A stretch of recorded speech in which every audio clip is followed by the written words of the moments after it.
நீ நான் காதல் சீரியலோட இந்த வாரம் என்னலாம் நடக்க போகுது அப்படிங்கிறத பார்க்கலாம்.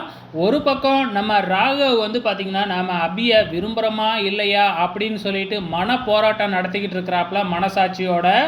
இன்னொரு பக்கம் முரளி எப்படியாச்சும் அபிய மீட் பண்ணி மீண்டும் கல்யாணத்தை பண்ணுற மாதிரி கொண்டு போகணும், என்ன பொய் சொல்லலாம் அப்படின்னு சொல்லி யோசிச்சுக்கிட்டு இருக்கிறாப்புல.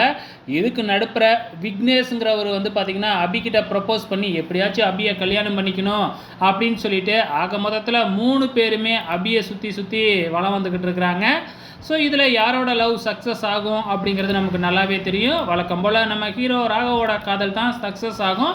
அதுக்கு முன்னாடி வந்து பார்த்திங்கன்னா, நம்ம ராகவ் வந்து நம்ம அபியை விரும்புகிறோமா இல்லையா அப்படின்னு சொல்லிட்டு வந்து பார்த்திங்கன்னா, தனக்குள்ளேயே டெஸ்ட் வச்சுக்கிறாப்புல. இன்றைக்கி ஃபுல்லாக நம்ம அபியை எத்தனை முறை நினைக்கிறோம் அப்படிங்கிறது தான் அந்த டெஸ்ட்டு. அவாய்ட் பண்ணி பார்க்குறாரு அபியை, ஆனால் நம்ம ராகவால் முடியவே முடியலை. ஸோ என்னெல்லாம் நடக்க போகுது அப்படிங்கிறத பொறுத்திருந்து பார்க்கலாம்.